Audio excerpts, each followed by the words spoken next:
le danger de mort, j'aimerais qu'on va départager notre cours, notre shiur en deux.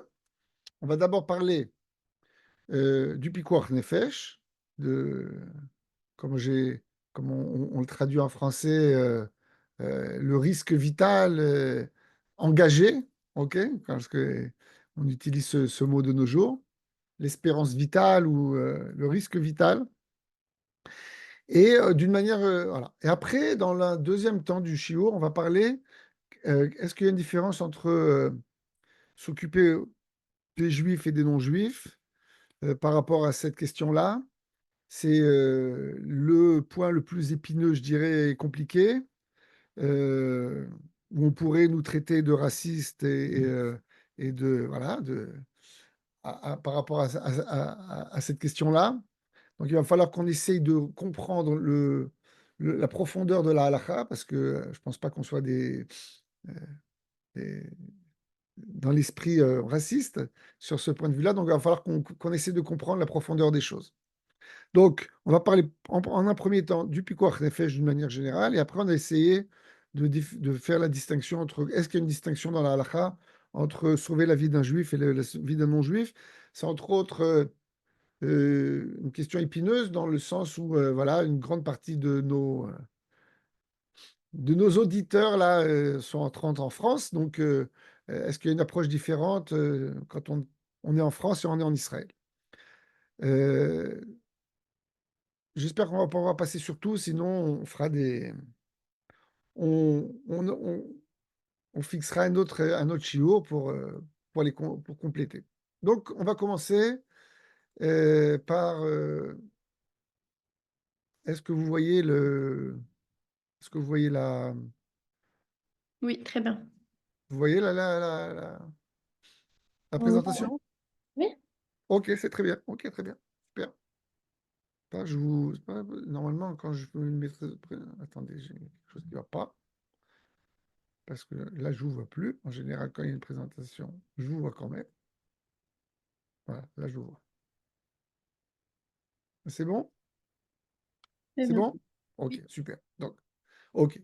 Donc, quand on parle de pikuach nefesh, du risque vital et du jour de Shabbat, on parle que d'un type de maladie. Quand on parle de Ilchot Shabbat, les lois du Shabbat avec les différentes lois qui sont, on détermine l'état du patient en cinq différentes, euh, je dirais, qualités ou spécificités. Et donc, normalement, on aurait dû commencer par le premier, Mikrouj Be'alma, des mots qui sont mineurs, des légers et des mots qui sont légers. Mais le plus important et le plus intéressant, je dirais, c'est d'abord de commencer par Sakanat Raïm, le fait de Pikuach Nefesh, le fait de parler de danger de mort. Et donc, on va commencer par cela. Et peut-être que dans d'autres shiurim, on reviendra en arrière sur les autres situations. Donc, les choses, vous savez très bien, les choses, elles sont claires. Quand il y a un risque vital, dans la halakha, d'une manière générale, là, les halakhot, elles tombent, les interdits de la Torah, elles tombent. Euh, euh, Si il y a un risque, on en a déjà parlé quand on était juste avant Yom Kippour. Si quelqu'un il risque de mourir, s'il va jeûner le jour de Kippour, il doit manger, il doit boire. Pareil pour toutes les autres interdits de la Torah. Il y a trois interdits sur lesquels on doit pas, là on doit se laisser mourir et ne pas enfreindre la halakha. C'est avodah zara, l'idolâtrie, shfichut damim, le fait de tuer d'autres personnes, et gilui arayot, de l'inceste. Là, c'est des principes qui sont tellement fondamentaux et graves qu'une personne elle doit être prête à donner sa vie pour ça. Mais toutes les autres halakhot, on sait très bien que les halakhot, elles tombent. Et donc, lorsqu'on se trouve dans des situations de danger, il est clair qu'on doit sauver la personne. Et si on doit prendre une voiture, amener un hélicoptère, sauver la personne, faire tout ce qu'il faut pour lui sauver la vie, c'est que les choses sont claires. La source principale dans la Torah, mais on va le voir, et il y a différents avis là-dessus. La source principale, c'est Ushmartem et Trukotai, Ve'et Mishpatai Yasher Yasser Otam Adam Vechai Baem, Ani Hashem. Donc, on a un verset dans Sefer Vaïkra qui nous dit qu'Akadosh Baruch Hu nous demande d'observer ses commandements et ses lois, et c'est Asher Ya'aseh Otam Adam Vechai Bahem, puisque l'homme doit de réaliser ses commandements, ses lois, pour qu'il puisse vivre. Ani Hashem. Et donc, Akadosh Baruch Hu nous dit, je suis l'éternel ton Dieu. Donc, on voit de ce passouk, on voit de ce verset que le but de l'accomplissement des mitzvot, c'est Vachai Bahem, et l'homme qui va pouvoir vivre avec, grâce à ces mitzvot, vivre. Et donc, nous apprend le Talmud que si on est dans une situation où respecter les mitzvot, ça ne va pas nous faire vivre, ça va nous tuer, alors dans ce cas-là, cet interdit de la Torah, il va tomber. Vous savez, même cette mitzvah, même si c'est une mitzvah positive, elle va tomber. Et parce que sauver la vie des gens ou rester en vie, c'est le summum de la volonté divine. OK. Mais des lois de Shabbat, alors là, c'est pour ce qu'on a vu jusqu'à maintenant, c'était à propos apparemment de toutes les halachot qui sont en rapport avec toutes les halachot. C'est pas quelque chose, c'est pas comment ça s'appelle, je dirais un verset qui est spécifique au Shabbat. C'est un verset qui parle de toutes les halachot, de toutes les lois, de toutes les prescriptions, de toutes Mais sur le Shabbat, on a aussi des explications spéciales qui renforcent encore plus cela par rapport au Shabbat. Et donc, on va devoir à la fin de notre shiur se poser la question pourquoi, quelle est la différence fondamentale entre le Shabbat et les autres lois? On a un verset qui parle de toutes les lois. Vechai bahem. Faites les mitzvot, il faut vivre. Et donc, toutes les mitzvot. Alors, pourquoi on a besoin, la Torah, la Gemara, le Talmud a besoin de nous rajouter des explications spéciales, spécifiques pour le jour de Shabbat? Est-ce que le Shabbat, il a une dimension spéciale où il fallait rajouter encore quelque chose de plus? On va en parler, mais ce sera à la fin du shiur. OK? Donc, on a un passouk dans la Torah qui dit Vedaber el bnei Israël ve'amarta bnei Israël est mort. Ach el shabtotai tishmoru ki ot i beni u benechem ledorotechem ladaat ki ani Hashem ekadeshem. Akadosh Baruch Hu nous dit dans Sefer Shemot, dans l'Exode, dit au bnei Israël, Vata, il parle à Moshe Rabbeinu, Daber el bnei Israël, parle avec les enfants d'Israël. Ach el shabtotai tishmoru ki ot i beni u benechem. Ils doivent respecter le jour de Shabbat, parce que c'est je dirais, une alliance haute, une alliance entre moi et les Bnei Israël pour toutes les générations, etc. Et vous voyez que dans ce verset, j'ai mis le mot ach. Ach, apparemment, c'est un mot qui est, je dirais, qui est un peu, je dirais, on pourrait s'en passer. Daber Bnei Israël, et Shabtoita Tishmeru. Dit aux Bnei Israël de garder le Shabbat. Pourquoi il écrit le mot ach? Le ach, ça vient rajouter quelque chose, ou bien ça vient au contraire mettre quelque chose de spécifique. Et le Talmud, dans le traité de Yoma, justement nous pose cette question. Qu'est-ce que c'est que ce ach? Qu'est-ce que ça veut rajouter? Rabbi aussi Barabi Yehuda Omer, Neema ach et shebetotai tishmeru, yachol lechol ou bechol mikre. Ach, en général, ça vient aussi parfois enlever. C'est-à-dire, c'est pas toujours, c'est parfois on enlève, c'est pas dans toutes les situations. Alors, est-ce que ça veut dire que c'est pas dans toutes les situations? Talmud Loma Ach, Shubitui Abba, Litzamtsen, Velechalek. Mashma, Sheyesh Mikrim, Shechayevim, Nishmor et Shabbat, Veyesh Mikrim, Shepikoach Nefesh. Donc, qu'est-ce que nous dit le Talmud? Il nous dit, justement, du mot Ach, j'apprends que ça vient enlever une partie. Ça veut dire quoi? Ça veut dire, Dieu nous dit, vous devez respecter le Shabbat, mais parfois, vous ne devez pas le respecter. Donc, on apprend de ce mot ar, qui en plus, que ça vient réduire l'obligation du respect Shabbat. Et donc, la Gemara, tout de suite, la Torah va nous poser la question, la Gemara, alors quand est-ce que on n'est pas obligé de respecter le Shabbat quand il y a un pikuach nefesh, lorsqu'il y a un danger de mort, quand il y a un risque vital pour le patient. Alors encore une fois, c'est une autre source dont le Talmud nous apprend qu'on a l'obligation d'enfreindre le Shabbat pour sauver la vie des gens. Et là, on devra, encore une fois, comme je vous l'ai dit tout à l'heure, se poser la question, qu'est-ce qu'il y a de spécial dans le Shabbat? On avait besoin d'un apprentissage différent que le reste des mitzvot.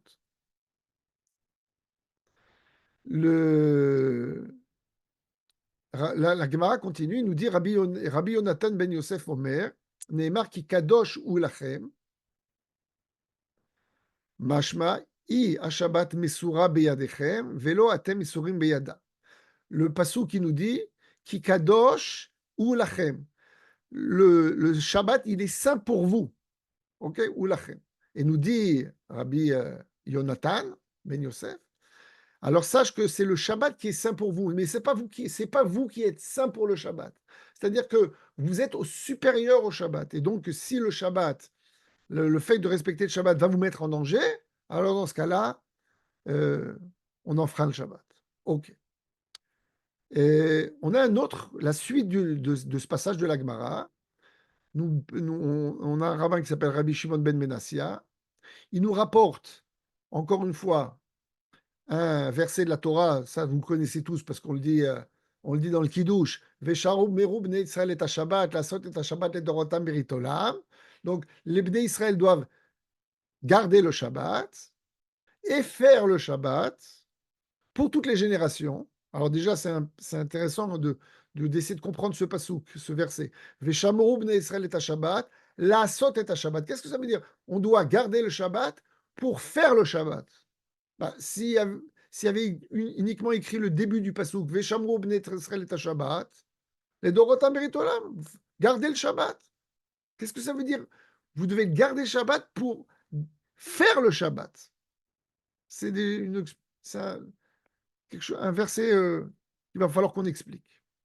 Il nous dit, justement, Rabbi Shimon ben Menassia, sache que de ce passouk, de ce fait qu'il y a c'est un peu ambigu de la manière dont elle est écrite, sache que Chalel alav Shabbat achat kedei sheishmor Shabbatot arbe. En fin de compte, qu'est-ce que nous dit le passouk? Le verset nous dit comme ça, vous devez respecter le Shabbat et vous devez faire que le Shabbat soit respecté dans toutes les générations par le maximum de juifs possible. C'est ça que ça veut dire. C'est-à-dire que on ne doit pas simplement respecter le Shabbat, comme on mange kasher, on doit aussi faire qu'on ait toutes les possibilités pour que, pas simplement moi, mais le maximum de juifs puissent respecter le Shabbat dans toutes les générations. C'est-à-dire que si, dans toutes les autres halachot, d'abord, on a toujours un intérêt en tant que juif que le maximum de juifs mangent kasher, c'est clair. Mais on n'a pas, je dirais, une obligation de tout faire, de mettre en place pour que le maximum de juifs mangent kasher. Bien sûr, c'est toujours bien. Mais dans le Shabbat, on a une obligation spéciale. Respectez le Shabbat et faites que le maximum de juifs puissent respecter le Shabbat. Et donc, nous dit Rabbi Shimon ben Menassa, c'est comme ça qu'il explique ce verset, c'est comme ça que je comprends qu'il explique ce verset. Il nous dit, c'est pour ça que lorsque il y a une personne qui est en danger, et qu'à cause de cela, il va peut-être mourir, alors mets tout en œuvre pour lui sauver la vie, parce que ça vaut le coup, excusez-moi d'utiliser ce mot-là, ça vaut le coup d'enfreindre un Shabbat pour qu'on puisse respecter après un maximum de Shabbat. Donc tu vas lui sauver la vie et tu vas enfreindre le Shabbat, mais grâce à ça, cette personne à qui tu lui as sauvé la vie, il va vivre encore pendant 20 ans. Pendant 20 ans, il va respecter Shabbat. Et donc, ça valait le coup. Je dirais que c'est bizarre, c'est comme des contes d'apothicaire. Ça vaut le coup d'enfreindre le Shabbat pour qu'après le Shabbat soit respecté encore plus, parce que dans le verset nous dit ça, pas simplement au point de vue individuel, respecte le Shabbat, mais fait tout pour que le Shabbat soit le respecté par le plus de juifs possible dans toutes les générations possibles. Alors, encore une fois, on apprend l'autorisation d'enfreindre le Shabbat pour donner la vie, pour sauver la vie. Et encore une fois, je vous poserai la question, qu'est-ce qu'on a besoin on a déjà un verset qui nous dit Vechai bahem. Si tu dois faire les mitzvot pour vivre, et donc s'il y a une mitzvah qui te met en danger ou qui met quelqu'un d'un autre juif en danger, alors la mitzvah elle tombe. Pourquoi on a besoin encore une fois de chercher des explications spéciales pour le Shabbat? Et qu'est-ce que c'est que ce conte d'apothicaire là? On fera un Shabbat pour qu'on puisse respecter plus de Shabbat. J'ai jamais entendu dans une autre halakha quelque chose comme ça. Mange pas kasher pour que tu puisses manger kasher après plus, ou d'autres halakhot, d'autres lois qui sont en rapport avec la halakha, j'en connais pas comme ça. Docteur Hacha, je voulais dire quelque chose? Ah, là, je vous entends pas. Ouvrez votre micro. Vous avez levé la main. Est-ce que vous voulez dire quelque chose? Docteur Achache, on vous entend pas, hein. Il faut activer le micro. Je vais activer le micro. Si la personne qu'on sauve ne respecte pas Shabbat, Ah, ça c'est une très bonne question. Ça c'est une très très bonne question. on Mais y reviendra, c'est comme ça. hein? Vous faites comme les politiciens, on y reviendra à la fin. Non, c'est une très bonne question, mais comme nous, on espère toujours qu'un juif, à la fin, il respectera le Shabbat, même si aujourd'hui il ne le respecte pas. Mais justement, parce que tu vas lui sauver la vie, il va tellement aimer la Torah qu'il va se dire, allez, je vais respecter Shabbat. Donc, à ce niveau-là, il n'y a pas de problème. Il y a des questions qui sont posées par rapport à des gens qui sont kofrim, qui sont vraiment des renégats. C'est-à-dire qui savent, qui connaissent la Torah, qui ne veulent pas et qui disent non, moi, je respecte pas le Shabbat et j'enfreins le Shabbat devant tout le monde pour montrer que je suis. Alors là, il y a une question, mais de nos jours, il n'y a plus cette question. De jour au jour, on considère que tous les juifs, on doit leur sauver la vie, même si ils ne respectent pas aujourd'hui le Shabbat. Mais c'est une bonne question. Ok. Il y a cette même question qui a été posée d'ailleurs. Est-ce qu'une personne, par exemple, euh, qui serait avec un retard mental grave, de sorte qu'elle n'est pas obligée de respecter les mitzvot, parce qu'elle ne comprend pas les mitzvot, est-ce que ça veut dire que dans ce cas-là, on n'a pas l'obligation de lui sauver la vie, parce qu'on ne rentre pas dans ce décompte-là? Et déjà, cette question a été posée, et le Chafetz Chaim, dans Mishnah Broura, il dit d'une manière claire, mais bien sûr, tous les juifs, il faut leur sauver la vie, quelle que soit leur situation. C'est des neshamot de Hakadosh Baruch Hu. C'est clair qu'on ne doit pas rentrer dans tous ces détails. Mais euh, les exceptions, elles ne changent pas la règle. La règle de base, c'est il y a qu'un décompte, il y a un compte qui est fait là. Ça vaut le coup d'enfreindre un Shabbat pour qu'on puisse, après, respecter le Shabbat un maximum. OK. Alors, la Gemara encore continue dans Masechet Yoma. Et nous dit En osim dvarim halalu lo al yedei goyim velo al yedei kutim et là al yedei gdolei Israël. Lorsqu'une personne est en danger, on ne doit pas dire bon allez, on va pas enfreindre le Shabbat. J'ai un ami à moi qui est pas juif. Allez vas-y toi va lui sauver la vie ou etc. Non, on doit prendre des juifs qui le fassent et même des Gdolé Israël, même un Gdolé Israël, on pourrait le traduire de deux manières. On pourrait dire un Gadol Israël, un juif qui a plus de 13 ans, qui a plus que la bar mitzvah, donc on ne voit pas un enfant. Non. Et aussi, Gdolé Israël, ça peut être aussi des grands rabbins. Que ce soit Dafka, les grands rabbins qui aillent sauver la vie de la personne. Et pas de dire, bon, toi, tu connais rien, la halakha, bon, allez, vas-y, moi, je suis un grand rabbin. Je pas. Non. On doit faire du zèle, on doit se dépêcher, on doit, et on ne doit pas envoyer d'autres personnes parce que peut-être que les deux autres personnes ils seront plus négligents. Non, toi tu sais le faire, tu dois le faire, vas-y. Dans le Talmud de Jérusalem, on nous rapporte aussi d'autres paroles. Azariz meshubach, vanishal megune, vashoel arez shofech damim. Lorsque nous dit le Talmud de Jérusalem, lorsque Azariz Meshubach, la personne qui va le plus rapidement possible, qui fait vraiment du zèle pour sauver la vie d'une personne, c'est Meshubach, c'est très très bien, c'est le top, c'est ce qu'il y a de meilleur. Ve'anish al megune. Et s'il y a quelqu'un on va lui poser la question, c'est-à-dire que la personne elle va dire attends, moi il faut que je pose la question à mon rabbin, ok? Et je vais d'abord aller voir mon rabbin. Je lui demande s'il me donne l'autorisation d'aller sauver la personne. Et s'il me donne l'autorisation, j'y vais. Alors déjà, nous dit le Talmud, Ashoel a Damim, celui qui va poser la question, c'est un meurtrier. C'est comme s'il avait fait couler du temps, parce que le temps que tu ailles voir ton rabbin, que tu discutes, tu y vas, peut-être que la personne elle va mourir. Donc tu peux pas, t'as pas ce privilège de poser des questions. Va, fonce, après tu poseras des questions. Est-ce que j'ai bien fait, est-ce que j'ai pas bien fait, etc. Mais maintenant, il y a une personne, on pense qu'elle est en danger, tu y vas. Et nous dit même le Talmud, Anishal Megouné, celui à qui on pose la question, ça prouve que c'est un mauvais rabbin. Si ce rabbin, on lui pose des questions comme ça veut dire que c'est un mauvais rabbin. Parce qu'un bon rabbin, il doit de temps en temps arriver à la synagogue et dire aux gens, sachez que s'il y a un danger de mort, vous y allez d'abord. Posez pas de questions. Sauvez la personne. Après, on en discutera. Vous viendrez, on en discutera. Est-ce que tu as bien fait, tu n'as pas bien fait, etc. Et כל דבר שהוא של סכנה אין אומר שיעשה דברים בעקום, בקטנים, אפילו בגדולי ישראל. Il reprend le Talmud de Jérusalem, il reprit aussi, quand on a un danger, on ne dit pas que ce soit un non-juif qui y va ou que ce soit un enfant qui y va, mais même une personne. Ok, donc ça, on a du zèle, on doit faire un maximum pour sauver la personne et faire le mieux, qu'on soit dans les meilleures dispositions pour pouvoir pas perdre de temps et sauver la personne. Et aujourd'hui, on sait très bien que des secondes et des minutes peuvent être euh, euh, décisives pour la vie, la survie d'une personne. Ok. On continue dans cette même barre. Vous voyez, toutes les Gemara, c'est intéressant, c'est dans Masechet Yoma. Masechet Yoma, c'est le traité qui parle de Yom Kippour. Et c'est intéressant que ce soit d'Afka là-bas et pas dans Masechet Shabbat, mais bon. Tanour Rabbanan. מפקחים פיקוח נפש בשבת, הזריז הרי זה משובח, ואין צריך ליטול רשות מבית הדין. אלא ימהר ויעשה מעצמו.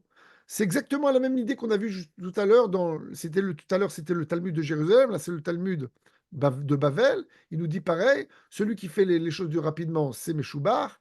On n'a pas besoin de de demander l'autorisation du Beddin. Il y va un maximum le plus rapidement possible et il sauve la personne. Le Talmud nous pose la question, donne-moi des exemples. Il dit, voilà, par exemple, si un enfant qui tombe dans l'eau, on a le droit de sortir, de prendre un filet et de l'attraper pour le sortir de l'eau. Alors la Gemara nous dit, bon, ben, c'est clair ça, qu'est-ce qu'il y a de nouveau dans ce que tu me dis? Non, parce que, en plus, je suis intéressé parce que je vais jeter mon filet et je vais ramasser des poissons. Comme ça, je vais pouvoir ramasser des poissons. Donc, je suis aussi intéressé. Ça ne change rien. Tu as le droit de le faire. Si ton but principal, c'est de sauver la vie d'un enfant qui est tombé dans l'eau, même si tu as un intérêt de ramasser quelques poissons, c'est pas grave. Tu dois le faire. Et là, la Gemara encore nous donne d'autres exemples. Et elle nous dit, mais qu'est-ce qu'il y a de nouveau dans cet exemple? C'est-à-dire, à chaque fois, il y a un intérêt qui est en plus du fait que de sauver la personne. J'ai un intérêt personnel, c'est pas grave. Si le but principal, c'est de sauver la vie d'un juif, alors on doit le faire. OK. Et ça, c'est rapporté d'une manière claire dans le Shulchan Aruch. Le Shulchan Aruch, Orach Chaim, Shin Kafret, il nous dit d'une manière claire, Azari Zarem Meshubach, celui qui se dépêche, c'est ce qu'il y a de mieux. Ashoel, Arez Shofer Damim, celui qui pose les questions, c'est un meurtrier. Vanishal, Arez Megouné, la personne, le rabbin à qui on a posé la question, ça prouve que c'est un mauvais rabbin, c'est pas quelqu'un de bien, parce il aurait dû déjà enseigner qu'on ne doit pas poser des questions dans ce cas-là. Ok. La Gemara continue et nous dit, et c'est aussi rapporté dans le Shulchan Aruch, que si une personne a pas couru, il a pris sa voiture, il a fait ce qu'il fallait pour aller sauver une personne, et il s'avère que quand il est arrivé, la personne n'est plus en danger, il y a déjà quelqu'un qui a précédé, qui lui a sauvé la vie, peut-être que la personne elle était dans une situation grave de danger, mais elle a réussi à s'en sortir, etc. C'est pas grave. Ne t'inquiète pas, tu n'as pas fait de Avera, tu as fait une mitzvah. C'est considéré comme si tu avais une mitzvah, c'est rapporté donc dans le traité de Nedarim. Le fait que tu as voulu et que tu as été et que tu avais l'intention de sauver une personne, même si à la fin, en fin de compte, t'as enfreint le Shabbat pour rien, d'une certaine manière, c'est pas pour rien.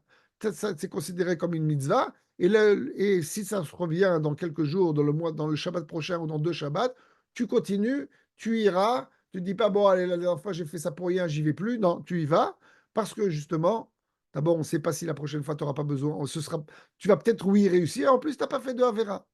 Et c'est tellement fait que tu n'as pas fait de Havera que dans les livres de Halakha, c'est considéré que J'ai dit, est-ce qu'on a le droit d'enfreindre le Shabbat pour sauver la vie d'une personne? Nous dit le Orach Chaim Akadosh, c'est pas considéré comme enfreindre le Shabbat. C'est pas comme considéré comme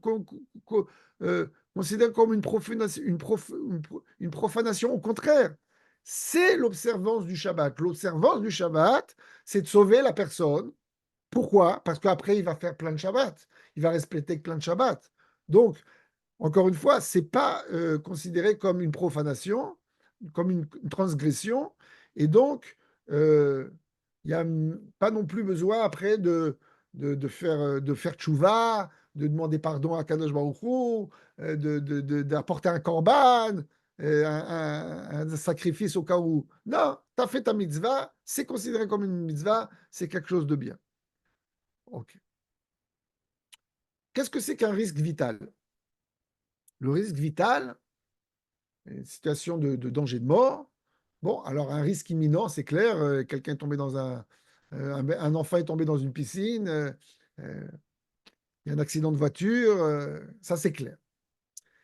Mais ce n'est pas uniquement un risque imminent. Si une personne est, pendant le jour de Shabbat, elle n'est pas dans une situation de danger, mais parce que elle ne va pas prendre son traitement comme il faut, on va pas s'occuper d'elle comme il faut, ça peut engendrer que son état va se dégrader dans quelques jours et qu'il va être dans une situation de danger, on a déjà l'obligation maintenant de transgresser le Shabbat.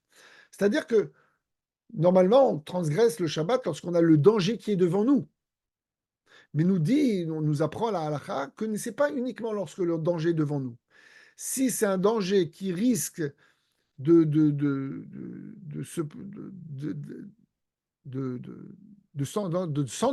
s'engendrer comme du fait que pendant le Shabbat, on ne fait pas certaines actions, et ça peut engendrer que dans les jours à venir, le, le danger va surgir. Alors dans ce cas-là, on a le droit déjà, le jour de Shabbat, de transgresser le Shabbat. Je dirais que s'il y a certaines personnes qui prennent des médicaments et qui se font des piqûres, etc., et que bon, ils disent bon, bah, par exemple, j'ai un diabète, je suis tout à fait euh, équilibré, il n'y a aucun problème. Ah, si je prends pas ma piqûre d'insuline une fois par semaine, c'est pas très grave, etc. Non, si tu risques de sortir de ton équilibre au niveau du diabète et que ça va tant provoquer un danger, peut-être pas tout de suite, dans quelques jours, dans quelques semaines. Alors dans ce cas-là, sache que même le jour du Shabbat, tu dois faire tes piqûres, etc., etc. Et c'est pour le reste de la halakha. Maintenant, il est clair que on en a déjà parlé, quand on avait parlé à un moment, on avait parlé des dangers, dans un autre cours, on avait parlé du fait de faire des autopsies sur des malades pour savoir de quoi ils sont malades, et grâce à ça, on va pouvoir sauver d'autres personnes. Je ne sais pas si vous vous rappelez ça, on en avait parlé il y a quelques mois. Alors, on peut toujours dire, mais il faut que je fasse aujourd'hui transgresser le Shabbat parce que peut-être il va se passer quelque chose. Je vais déjà je vais, donner un exemple. Je ne sais pas, chauffer de l'eau pendant le Shabbat parce que peut-être qu'il y aura quelqu'un qui va être malade dans quelques heures et peut-être il aura besoin d'eau chaude et peut-être que grâce à ça, l'eau, elle sera déjà prête. Alors, je vais lui sauver la vie. Non, non. Il faut quand même que ce soit quelque chose il faut que ce soit comme ça des choses qui soient, je dirais, logiques. Euh, Parce que dans ce cas-là, on fait tomber tout le Shabbat. OK? On va dire, bon, en ce moment en Israël, on est dans une situation de guerre. Donc il est clair que en ce moment, on a besoin d'obus, on a besoin d'armes, on a besoin que tous les avions soient euh, bien vérifiés, etc. Il n'y a aucun problème ilkhatique maintenant dans cette situation dans laquelle on est aujourd'hui, de travailler dans tous les ateliers d'armement, etc., Shabbat, parce que le pikuach nefesh, il est là. Mais quand on est dans une situation où il y a pas, on n'est pas dans une situation de guerre, est-ce qu'on va dire peut-être que demain il y aura une guerre, donc déjà on va faire marcher toutes les usines d'armement, même le Shabbat, parce que peut-être il va y avoir une déclaration de guerre dans 2 mois, dans 3 mois, on n'aura pas assez d'obus. Et dans ce cas-là, non, il faut encore une fois, il faut que les choses soient logiques. Des fois, il faut parler avec des experts. Peut-être que les experts vont dire, on est dans cette situation où il faut absolument maintenant mettre euh, un effort technologique, même en transgressant Shabbat, parce qu'il y a des choses qui peuvent se passer. Ça, c'est à des experts de définir. Mais si on n'est pas dans un, alors on n'a pas besoin que ce soit imminent, mais il ne faut pas non plus exagérer, ok? Et comme on l'avait vu la dernière fois, qu'est-ce que c'est dans quel cas on a le droit de transgresser Shabbat? Alors on doit se référer par rapport au jour de la semaine. Ok, si on m'avait annoncé que mon fils il s'est cassé le petit doigt ou il s'est fait mal au dos au petit doigt, est-ce que j'aurais arrêté mon travail? Est-ce que j'aurais tout laissé tomber, tout ce que je fais? Est-ce que j'aurais fait 50 kilomètres pour aller le chercher, pour l'amener à l'hôpital, pour qu'on lui fasse des radios, pour qu'on vérifie? J'aurais dit, écoute, attends ce soir, je rentrerai à la maison, on verra ce qui se passe. Alors là, pareil, si on a un doute et qu'on n'est pas sûr qu'il y a un danger, alors si pendant la semaine, tu aurais tout laissé tomber, ton travail, tes occupations, pour vérifier, parce que pour toi, c'est un risque majeur, alors aussi pour le jour de Shabbat, tu peux transgresser le Shabbat, amener ton enfant à l'hôpital et peut-être qu'il va s'avérer qu'il n'y a rien, que tout est bien et que c'est pas grave. Et bien, tu as fait ta mitzvah. Mais si dans la semaine, tu n'aurais pas laissé toutes tes occupations de côté, alors dans ce cas-là, même le Shabbat. OK. En cas de doute, pareil, on n'est pas certain qu'il y a un danger. La Gemara, dans Masachet Yoma, encore une fois, nous donne un exemple. Mishenafal alav mapolet. Il y a eu un tremblement de terre. Un immeuble s'est écroulé. Ça fait Kusha, ça fait Kedosham. On ne sait pas s'il y a des personnes qui sont sous les débris ou non. On transgresse le Shabbat. Ça fait Kuchai, ça fait Koumet. On ne sait pas s'il est encore vivant ou il est déjà mort. On transgresse le Shabbat. Si on est sûr que la personne est morte et qu'il n'y a personne d'autre, on ne doit pas transgresser le Shabbat. On ne doit pas transgresser le Shabbat pour sortir un corps d'un débris. Si on est sûr que la personne est 100%, on est sûr à 100% qu'elle est décédée, qu'elle est morte et qu'il n'y a personne d'autre. Mais s'il y a le moindre doute, on y va, on prend des tracteurs, on prend ce qu'il faut et ok. Donc, euh, même quand il y a un doute, on n'est pas certain. Je me rappelle d'un rabbin, le Rav Zilberstein, qui m'avait raconté une histoire d'un père qui était venu me voir, qui était venu le voir en lui disant, mon fils, il a bu, j'avais mis d'une petite bouteille à la maison et j'avais mis à l'intérieur de l'eau de Javel. Et mon fils, il a bu ça. Et la femme, elle dit, mais non, j'ai vu que il buvait du coca. Il buvait pas de l'eau de Javel. Mais je dis, non, non, dans cette petite bouteille, j'avais mis de l'eau de Javel. Pose pas de questions, prends ton fils à l'hôpital. Bon, quand il arrive à l'hôpital, il a fait un gros greps, comme on dit chez nous.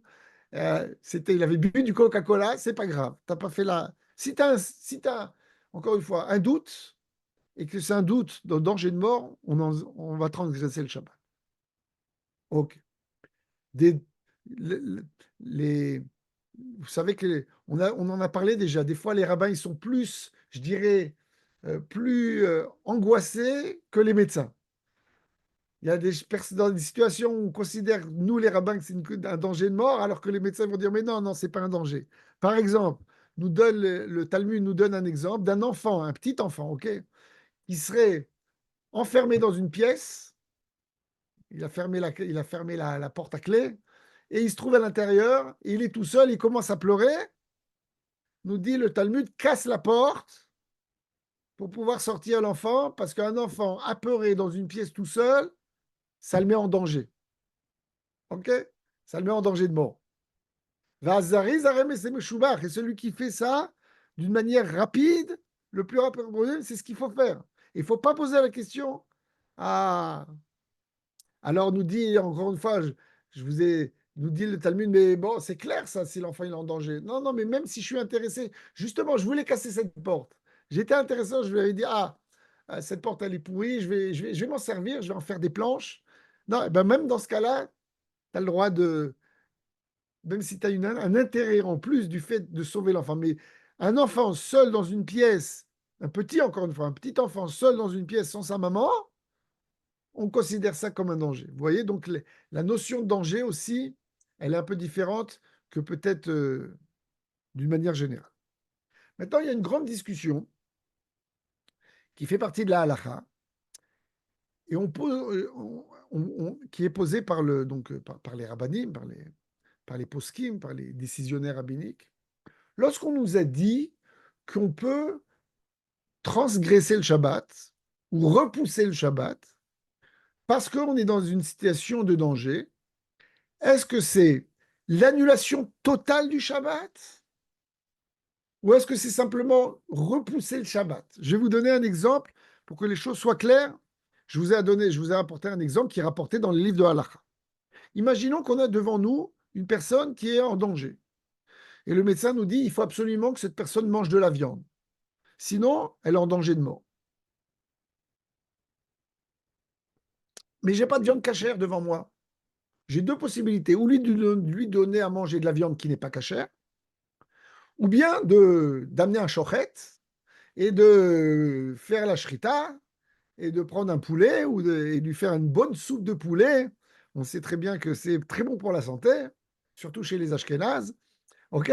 Et c'est les antibiotiques des Ashkénazes, c'est la bonne soupe de poulet quand tu as une bonne grippe.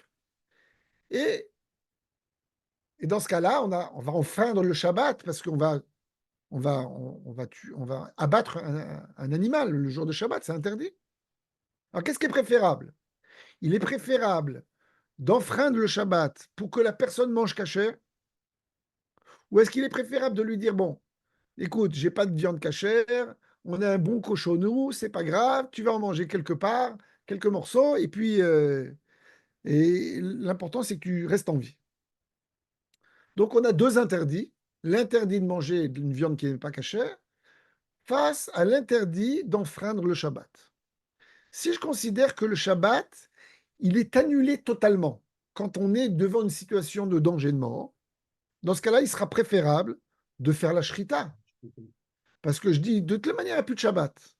Donc, s'il n'y a plus de Shabbat, couper la tête du poulet, lui, faire l'abattage rituel du poulet, c'est pas enfreindre le Shabbat. Et donc, c'est autorisé. C'est même obligatoire pour lui sauver la vie. Donc, il est préférable que je fasse cet acte qui est normalement interdit que de donner une nourriture pas cachère à une personne qui est malade. Mais si on considère que le Shabbat, il n'est pas annulé totalement, il est simplement repoussé, mais il reste quand même les halachot de Shabbat, les lois du Shabbat, on doit quand même faire un maximum pour les respecter. Dans ce cas-là, il sera peut-être quand même préférable de manger une viande qui n'est pas cachère que d'enfreindre le Shabbat. Parce qu'enfreindre le Shabbat, c'est plus grave au point de vue de la halakha que de manger quelque chose qui n'est pas cachère. Si on doit apporter à l'époque du temple, on devait apporter des korbanot, des sacrifices pour se faire pardonner des fautes. Enfreindre le Shabbat, c'est quelque chose de beaucoup plus grave au point de vue de la halakha que de manger pas caché. Donc encore une fois, si le Shabbat est annulé totalement, alors dans ce cas-là, on fait l'abattage rituel et puis on n'a pas enfreint le Shabbat. Mais si le Shabbat existe encore et que je dois faire un maximum pour quand même si j'ai le droit de l'enfreindre, mais il faut que ce soit vraiment quand j'ai pas d'autres possibilités, dans ce cas-là, il sera préférable de donner une viande pas cachère à notre malade. Donc vous avez compris, j'espère, la distinction entre l'annulation totale du Shabbat devant le pikuach nefesh, devant le danger de mort, ou bien simplement le fait que le Shabbat est repoussé. Il existe encore, mais il est repoussé. Mais si on peut ne pas l'enfreindre, c'est préférable. Et cette situation, ce dilemme, il est rapporté par les différents commentateurs du Talmud. Entre autres, ici, je vous ai rapporté le Rashba. Et le Rashba nous dit, justement, c'est l'explication qui nous dit la différence entre ce qu'on appelle en hébreu outra ou trouya. Trouya, ça veut dire que le Shabbat est totalement annulé, repoussé, annulé. Et outra, ça veut dire il a été autorisé d'enfreindre le Shabbat. Mais c'est une autorisation. Le Shabbat existe encore. OK. Par exemple, je vais vous donner un exemple. La Mishnah, vous connaissez tous cette Mishnah parce qu'on la lit euh, chez les Séfarades le soir du Shabbat, Kabbalat Shabbat, vendredi soir. Amchabet Aner, Vim Bishvil Acholé chez Ishan Patour. On a ce qu'on a le droit d'éteindre des bougies. Et si on est dans une situation où on a une personne qui est malade, on a le droit d'éteindre la bougie. Parce que parce qu'il est malade, ça le dérange, à cause de ça, il ne va pas pouvoir se reposer, il va peut-être être tombé malade et son cas va s'aggraver. Nous dit le Rambam, donc Maïmonide, אם אפשר להימנע מכיבוי הנר, כגון שאפשר להעביר את החולה או את הנר למקום אחר, יש לעשות זאת ולא לעבור על איסור. Nous dit le Rambam, si on a une possibilité de déplacer la bougie, ne pas l'éteindre, parce qu'éteindre une bougie, c'est interdit par la halakha. Si on a une possibilité simplement de déplacer la bougie, ou bien de déplacer le malade, parce que c'est un grand chandelier avec plein de bougies, on peut pas le déplacer.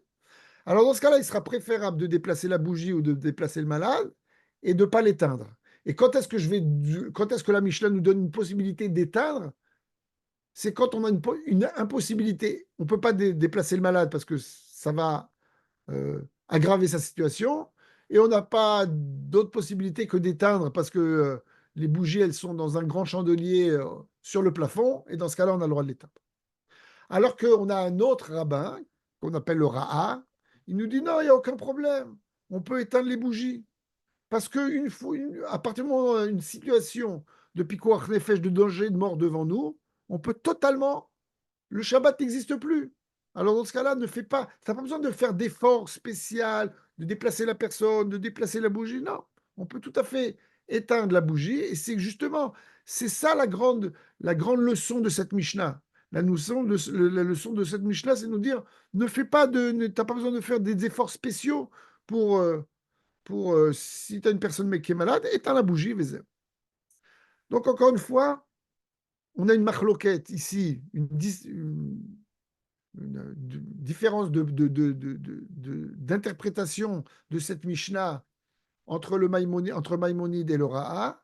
Et cette interprétation et cette différence d'interprétation, elle existe jusqu'à aujourd'hui chez les différents décisionnaires rabbiniques entre les Ashkenazim et les Sfaradim. OK? Par exemple, on l'a vu tout à l'heure, nous dit le Shulchan Aruch, lorsque tu as une personne qui est en danger, tu ne dois pas envoyer un non-juif, tu ne dois pas envoyer un enfant, tu ne dois pas envoyer quelqu'un, mais un juif qui connaît, qui sait faire que, mais même si c'est un rabbin, etc., il doit tout faire pour aller sauver la personne. Et on doit faire un maximum de zèle pour sauver la personne. Et nous vient le Rama. Le Rama, c'est Rabbi Moshe Isserlich, qui est, je dirais, la référence pour les décisionnaires rabbiniques ashkénazes. ויש אומרים שאפשר לעשות בלא דיחוי ובלא איחור על ידי שינוי, עושים בשינוי. ואם אפשר לעשות על ידי אינו יהודי בלא דיחוי כלל, עושים וכן נוהגים. Nous dit le Rama, attends, ce que nous a dit le Shulchan Aruch, qu'on doit enfreindre le Shabbat et ne pas envoyer un non-juif, c'est parce que si on n'a pas de non-juif devant nous et qu'on va commencer à chercher un non-juif à droite et à gauche, ou bien on va envoyer un non-juif qui est moins performant que moi. Mais si il est aussi performant que moi, il est là, il est prêt à y aller, alors dans ce cas-là, il est préférable d'envoyer le non-juif. Pareil, est-ce que je dois faire? Ben non, vous savez, dans la halakha, dans l'Ilchot Shabbat, dans les lois qui sont en rapport avec le Shabbat, on a un interdit de faire certains actes, mais quand on les fait avec ce qu'on appelle un chinouille, avec un changement, on ne fait pas l'acte d'une manière dont on a l'habitude, ça tombe, ça change de statut au point de vue de la halakha, d'un issour des oraita, issour des rabbanan. Par exemple, si j'ai l'habitude d'écrire de la main droite et que je ne sais pas du tout écrire de la main gauche, si je prends le jour de Shabbat et j'écris de la main gauche, ce ne sera pas un interdit de la Torah, ce sera un interdit des Rabbanan. Pourquoi? Parce que je ne sais pas bien écrire, je ne suis pas gaucher, je ne sais pas bien écrire de la main gauche. C'est pas un acte naturel pour moi et habituel. D'ailleurs, les résultats ne seront pas terribles. Ok, je vais peut-être faire, je vais écrire tout doucement, peut-être, on va peut-être comprendre ce que j'ai écrit, mais ce n'est pas ma manière naturelle de faire. Nous dirait le Shulchan Aruch, si tu es dans une situation de pikuach nefesh, une personne est devant toi, elle est en danger, et qu'il faut absolument que tu signes une attestation pour que le SAMU prenne la personne et l'amène aux urgences à l'hôpital, eh ben, tu ne te poses pas la question, tu prends ton stylo, tu demandes un stylo parce que tu n'as pas de stylo Shabbat, mais tu demandes à l'infirmier un stylo et tu signes et puis c'est tout. Nous dira le Marama, non, non, non, non. Si ça prend pas de temps, ça rajoute pas un danger, il n'y a aucun problème. Tu peux écrire de la main gauche, écris de la main gauche. Et dans ce cas-là, tu vas enfreindre moins le Shabbat. Le Shulchan Aruch dit, mais de toute façon, j'enfreins pas le Shabbat. Le Shabbat, il est annulé. Lorsqu'on est devant un pikuach nefesh, un danger de mort, le Shabbat n'existe plus. Quelle différence que je fasse de la main gauche ou de la main droite? De toute manière, c'est pas enfreindre le Shabbat. Et nous dit le Rama, non, c'est repousser le Shabbat. Le Shabbat, il n'est pas annulé, il n'est pas permis, il est simplement repoussé. Donc si tout ce que je peux faire pour descendre la gravité de l'acte que j'ai fait, il faut que je le fasse. Donc vous voyez déjà, on a deux aspects différents et cette différence, elle existe aujourd'hui, jusqu'à aujourd'hui, dans la psycha. Quand on ouvre des livres de halakha, de séfarade, qui vont selon le Shulchan Aruch, ils nous diront vous vous cassez pas la tête, il y a un pikuach nefesh, il faut que vous fassiez tout le maximum sans chercher à amoindrir la faute. Et si on ouvre Shmirat Shabbat Hilcheta du Rav Noivir ou d'autres livres Ashkenaz, ils nous diront non, tout ce que tu peux faire pour moi amoindrir. Maintenant, ne fais pas, si tu as le moindre doute, fais-la, et que ça va rajouter du temps, ça va rajouter du danger, etc. Alors dans ce cas-là, ne fais rien. Fais les choses d'une manière naturelle. Mais si c'est pas vraiment très important, alors ok. Je vous donne un exemple, par exemple, le docteur Allison, elle rentre dans une salle, à l'hôpital, et il y a un malade qui est dans une situation très très grave, euh, dans, à l'IT, il dit, j'arrive pas à dormir, docteur, est-ce que vous pouvez m'éteindre la lumière? Ou est-ce que vous pouvez au contraire allumer la climatisation? Je crève de chaud, je ne sais pas s'il y a il y a de la clim dans tous les hôpitaux en France, mais disons qu'il y en a. Allumez-moi la clim. Selon le Shulchan Aruch, il n'y a aucun problème. J'éteins la lumière, j'allume la clim, cette personne est là en danger de mort, je ne me pose pas de questions. Selon le système Ashkenaz, la psycha Ashkenaz, non, non, non, attends, attends, attends. Tu peux éteindre la lumière avec ton coude, appuyer sur le bouton avec ton coude. Donc c'est un changement. C'est pas une manière naturelle de faire les choses. C'est préférable. Tu peux appuyer sur le bouton de la clim justement en faisant ça avec ton coude, je sais pas, en faisant ça avec le petit doigt, euh, avec le nez, je sais pas. Est-ce que tu peux faire les choses d'une manière différente? Dans ce cas-là, fais les choses d'une manière différente. Si, parce que tu dois faire les choses Le différentes, ça résultat est va... le même. Comment? Le résultat est le même quand même. Voilà, si le résultat est le même, amoindrit la faute.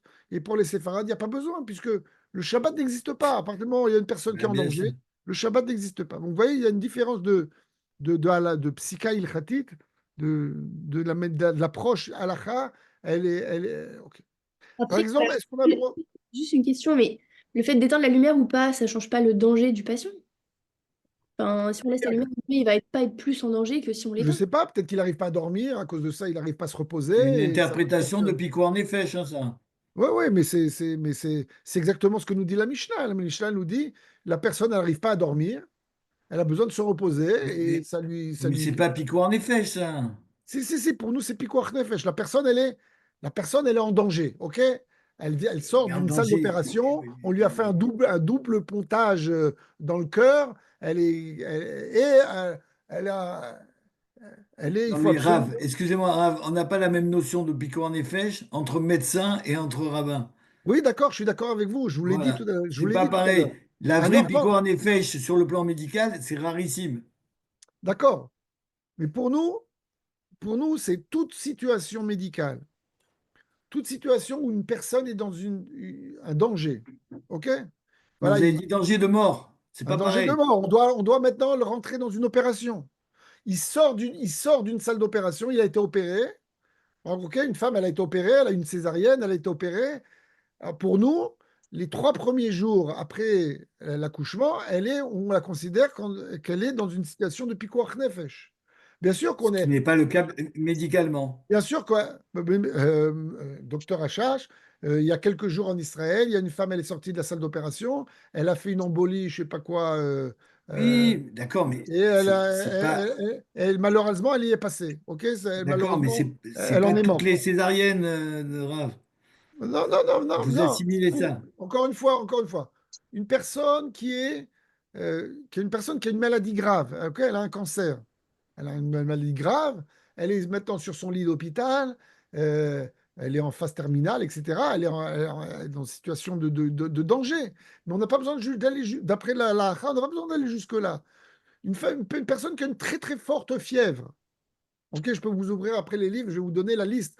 Une personne qui a une très très forte fièvre. Je ne sais pas pourquoi elle a une très très forte fièvre, mais peut-être que sa situation va se dégrader et il va être en danger de mort. Alors c'est vrai que de nos jours, on a des hôpitaux, on va l'amener à l'hôpital, on va le mettre en salle de réanimation, je ne sais pas, en salle d'urgence, etc. Mais ça ne change rien. Il est dans une situation médicale qui peut se dégrader. On ne sait pas exactement maintenant pourquoi il a une très très forte fièvre. Il a 42 de fièvre. Pour nous, il est en danger. Donc, s'il est en danger et que maintenant il a besoin qu'on lui fasse certains actes pour le soulager, pour faire, alors on doit le faire. Et c'est Pikuach Nefesh. Ok. OK? Euh, Toute je peux poser une question? situation médicale, toute situation médicale qui peut se dégrader et entraîner la mort d'un patient, pour nous, c'est considéré comme pikuach nefesh. Mais OK? bon, Même ça une Je- porte femme, à de grandes discussions sur le plan médical, hein. d'accord, OK. Mais ce qui est important, c'est la halakha. D'accord. Oui, On oui, oui, pourrait non, dire mais qu'il est en risque de danger. voilà, un risque de danger, oui, exactement. Non, C'est mais Qu'est-ce que, c'est des qu'est-ce l'extension. que vous voulez actions dire, qui madame? sont. Quand le médecin est de garde ou il est juste repoussé, ça veut dire est-ce que quand un médecin est de garde, Shabbat, est-ce qu'il se comporte comme un autre jour de la semaine ou il doit faire des choses différentes parce que c'est Shabbat? OK, bon. Très bonne Ben, moi, question. j'ai fait avec chinouille. En général, ce que je faisais, OK. c'était ce que Alors, j'écrivais attendez. différemment. Alors, attendez. Je vais, gardons vos questions qui sont des très bonnes questions. Et je vais donner une réponse. Je vais terminer là les quelques points pour lesquels je suis. Après, je vais vous donner la réponse. Oui, À oui, mon bien avis, sûr. hein. Pourquoi ils ont bien fait de vous virer? C'est un peu plus compliqué que ça, mais enfin bon. Non, je rigole, je rigole. C'est une excuse. J'étais toute neuve en Israël la première Non, fois. non, je rigole, je rigole. OK. Maintenant, dans le prolongement de ce qu'on a appris jusqu'à maintenant, euh, alors, ça va être justement la différence entre repousser le Shabbat permis ou repoussé. Le Mishnah Broura, donc le Rabbi euh, le Chafetz Chaim, dans le Mishnah Broura, je vous ai rapporté ça, je vous ai traduit ça en français, nous disent comme ça. Les décisionnaires sont divisés sur la question de savoir s'il est permis de faire pour un malade en danger tout ce que tout ce qui pourrait l'aider, y compris des actions non essentielles à son sauvetage. Ah, ah, OK, maintenant, on a parlé jusqu'à maintenant de Pikuach Nefesh. Pikuach Nefesh, danger de mort. Danger de mort, pas selon uniquement les critères du docteur Hachash, mais toute situation où on considère, nous, les rabbins, que ça peut se dégringoler, ça peut se dégénérer et mettre la personne en danger. Maintenant, cette personne même, elle me dit qu'elle est en danger. Ok, encore une fois, elle doit être opérée d'une opération grave ou elle a une maladie très très grave, etc. Et c'est très dangereux, il faut qu'elle soit sous surveillance, sous observation.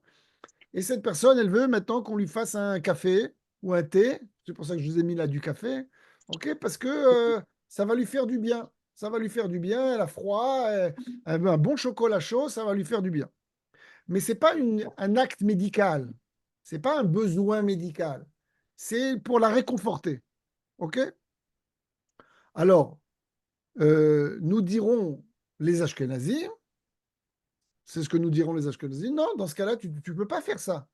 Parce que nous, ce qu'on a, nous, dans la situation du Shabbat, le Shabbat, il n'est pas repoussé. Le Shabbat, il est pas annulé, il est simplement repoussé. On doit faire des actions qui sont uniquement des actions qui sont essentielles pour son sauvetage. Et les choses qui améliorent son confort, etc., dans ce cas-là, tu peux pas les faire, ok? Tu peux pas les faire. Et cette personne à la froid, ben, mets-lui des couvertures, mets-lui sur elle des choses qui sont permises pendant le jour de Shabbat. Et tu peux pas maintenant chauffer de l'eau, lui faire un chocolat ou lui faire un thé ou une soupe parce que ça va lui faire du bien. Et ça, c'est écrit encore une fois. Mais quand on regarde d'autres livres de halakha, ils vont nous dire non, c'est tout à fait permis puisque la personne, elle est en danger, et que cette personne, elle a besoin pour se soulager de ses douleurs, de sa fatigue, elle a besoin maintenant, c'est ce qu'elle veut. Tu peux peut-être lui dire, écoute, c'est Shabbat, tu es sûr que tu as besoin d'un chocolat chaud? Oui, je veux un chocolat chaud. Dans ce cas-là, les Sfaradim t'auront dit, tu pourras le faire. OK? Donc, encore une fois, on a une différence fondamentale entre la psycha ashkénaze et séfarade dans là-dessus, sur est-ce que le Shabbat est annulé totalement ou il est simplement repoussé. Quand il est pour repousser, on doit faire un maximum pour faire des changements, amoindrir les halakhot, etc. Alors, encore une fois, je ne dis pas que les Sfaradim, ils vont dire qu'on a le droit de faire maintenant un barbecue dans la chambre du patient parce que c'est ce qu'il a envie de faire. OK, n'exagérons pas. Mais, et d'ailleurs, je vais vous donner un exemple. Il y a une Mishnah qui nous dit que si une femme, elle accouche, et au moment de l'accouchement, pendant l'accouchement, elle demande qu'on allume des bougies, alors que cette personne qui accouche, cette femme, elle est aveugle. Donc, elle n'a je dirais, aucun profit du fait qu'on rajoute de la lumière dans la chambre. Mais elle dit non, non, il faut absolument que le médecin il voit mieux. Et le médecin dit non, mais moi je vois bien. Non, non, moi, rajouter des bougies. Nous dit la halakha qu'on a le droit de rajouter des bougies. Alors après, il y a une petite discussion. Est-ce que le statut de la femme qui accouche, il est différent? Et c'est ce qu'on est posé dans la halakha. Mais pour encore voir, vous montrer la différence. Ok. Par exemple, ici, le Shulchan Aruch nous dit Amaka shel halal osim lo kol sherigilim lasot beyom chol. Lorsqu'une personne elle a une blessure qui est à l'intérieur de son corps, c'est-à-dire une maladie à l'intérieur, c'est-à-dire c'est pas une blessure extérieure, elle a quelque chose d'une hémorragie interne, etc. Nous dit le Shulchan Aruch, on doit tout faire d'une manière naturelle, normale, comme on ferait les choses pendant les jours de semaine. C'est pas parce que c'est Shabbat qu'on va changer sa manière de faire. OK? Et encore une fois, les Ashkénazim, ils diront sur cette halakha, oui, mais le Shulchan Aruch, il considère qu'il te dit de faire les choses d'une manière tout à fait normale. Donc, si tu changes les choses, qu'il y a un danger, mais s'il n'y a pas de danger, fais un changement. OK? Donc, on a encore une fois une différence fondamentale. Ici, le Mishnah Brura, je vous ai apporté ça en français, je vous ai traduit. Pour les interdictions qui sont deoraita, il est permis de ne faire uniquement des actions qui sont nécessaires pour sauver la vie ou des actions qui renforcent les organes. C'est-à-dire que, encore une fois, la notion de pikoach nefesh, elle est un peu différente. Si une personne, ça va lui faire du bien, ça va lui faire euh, elle est malade, ça va lui faire. Alors dans ce cas-là, on a le droit de faire. Mais uniquement des choses qui sont en rapport avec pikoach nefesh. Si c'est des choses qui sont plus pour le bien-être du patient, dans ce cas-là, on pourra faire des choses dérabanan.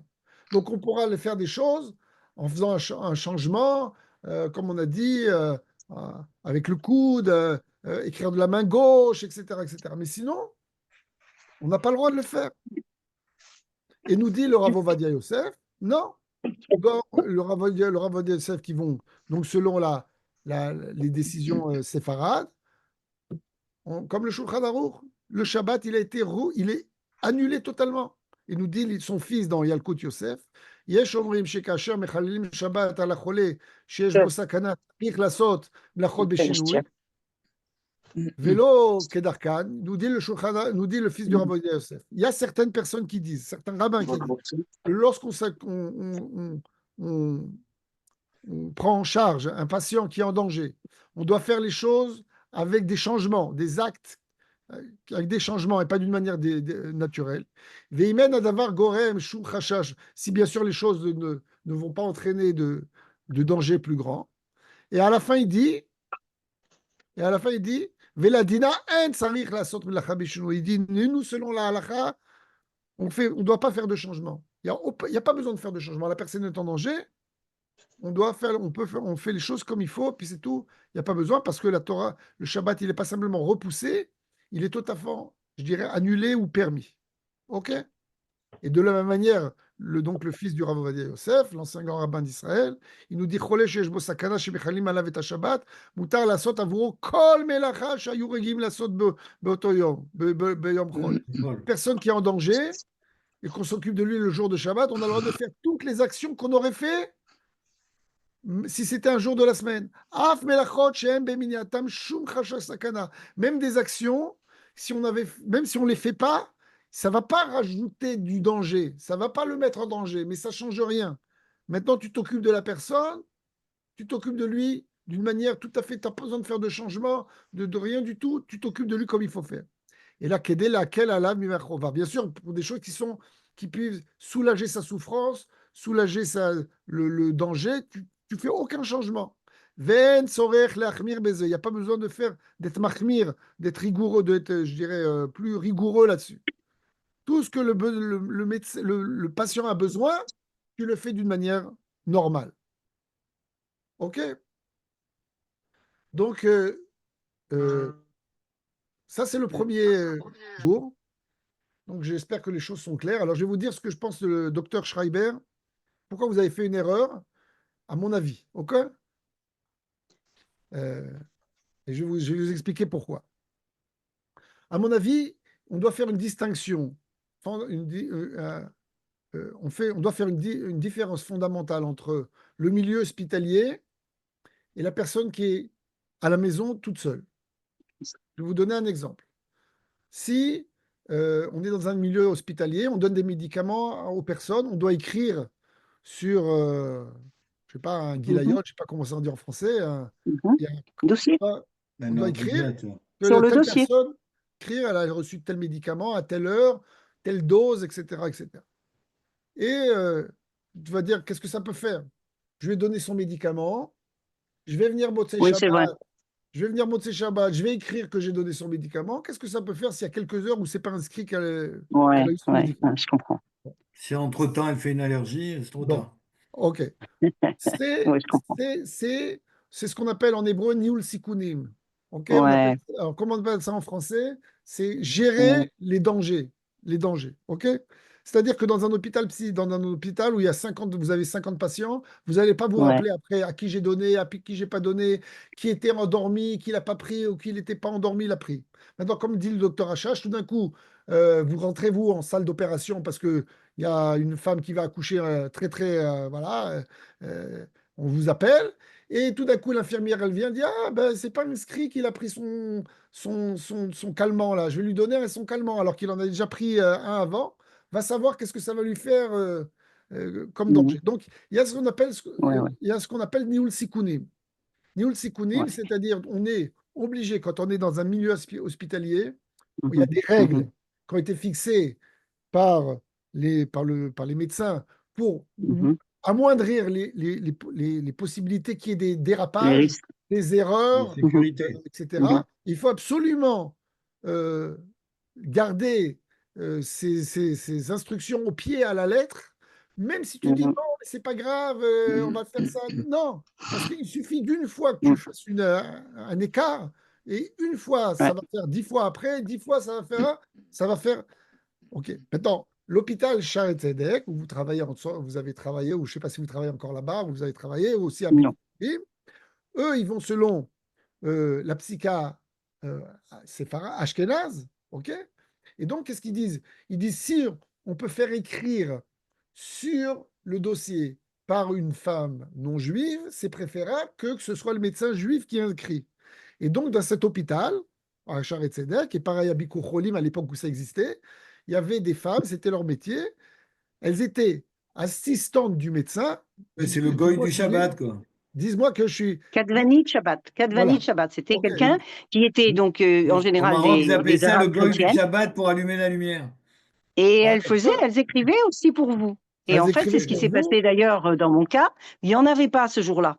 Et j'ai C'est le dit, goy du eh Shabbat. ben, dans ce cas-là, je le fais pas. Voilà. Parce que je Alors, croyais, je vous dis, j'étais toute neuve, hein. non, J'ai non, mais encore une réalisé mon fois, erreur. je J'ai vous réalisé explique. mon erreur, mais normalement, il y en avait, et ce jour-là, il n'y en avait pas. Ok. Et du coup, Alors j'ai qu'il y dit, a, bon, bah, ça attendra, comme une idiote, hein. J'ai pas. alors qu'il y a d'autres hôpitaux où si d'autres hôpitaux vont aller selon euh, euh, je dirais les halakhot des séfarades, ils vont dire il n'y a pas besoin. Mhm, Il n'y a pas besoin. Le Bien sûr. médecin, c'est son travail. Ça fait partie de son travail. mhm, Écrire sur le guillayon, écrire sur le dossier, en plus, ça peut entraîner, s'il n'écrit pas, des erreurs, ça peut ouais. entraîner des dérapages, des erreurs et mettre des gens Mhm, en danger, des gens qui vont recevoir 2 doses de médicaments qui sont très dangereux, mhm, ou l'autre, il ne va pas recevoir du tout, etc. Donc, qu'il écrive le médecin. Et il n'a pas besoin d'écrire non plus de la main de gauche, qu'il écrive de la main droite et qu'il n'y a pas de problème. Donc, ouais, euh, ouais. donc, ça aussi, ça aussi, il faudrait en parler. Euh, on va gérer le danger, mais ça, pour mon avis, on va gérer le danger, les risques de danger différemment lorsqu'on est seul avec un patient à la maison.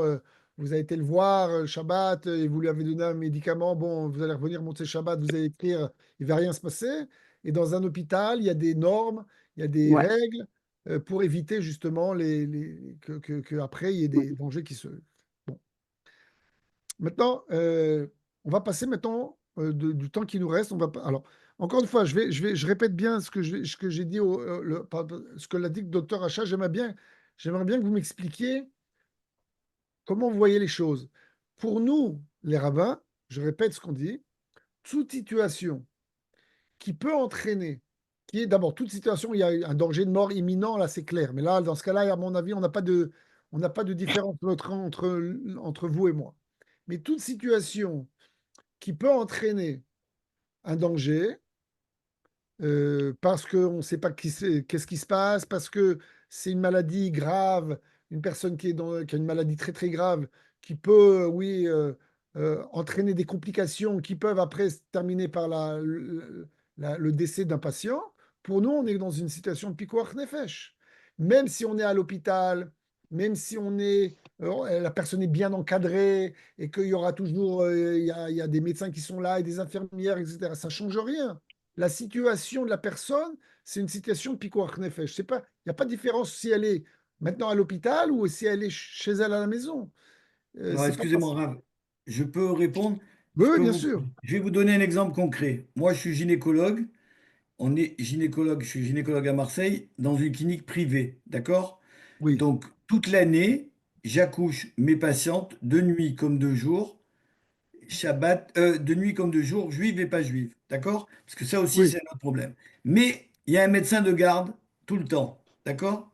Est-ce que Shabbat, compte tenu du fait que la patiente me connaît depuis 9 mois, a confiance qu'en moi, et il y a un médecin de garde non juif qui est, à mon avis, aussi compétent que moi, est-ce que je repousse Shabbat pour venir la coucher ou pas? OK. Alors, très bonne question. Ah oui, Et oui, oui. très bonne Patiente question. juive. Très bonne question. Et ça se Juive ou rappelle. pas juive, hein? Attendez. Après, juif, pas juif, on va en parler. On va en parler maintenant. OK, on va en parler maintenant. Pour l'instant, je ne fais pas de distinction entre l'un et l'autre. Euh, dans- de- je vous ai rapporté tout à l'heure la Mishnah qui nous raconte qu'une femme qui est en train d'accoucher, elle demande qu'on lui allume des bougies dans la salle, ok? Alors qu'elle est aveugle et qu'elle a aucun, je dirais aucun bénéfice du fait qu'on va rajouter de la lumière.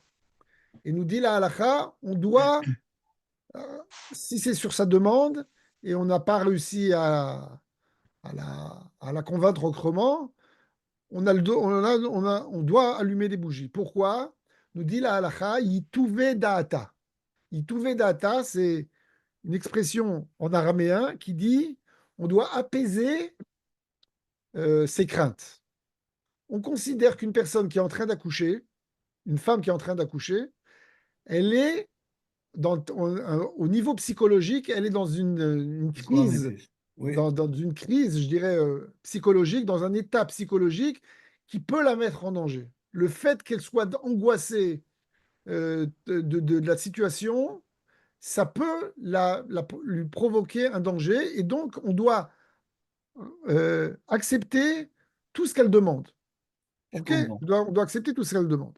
Je vais vous donner un exemple qui m'avait dit le Rav Mordechai Eliyahu Zichrono Livracha, l'ancien grand rabbin d'Israël. Il m'a dit la femme, elle doit accoucher, mais elle a deux enfants en bas âge à la maison et elle doit maintenant aller à l'hôpital.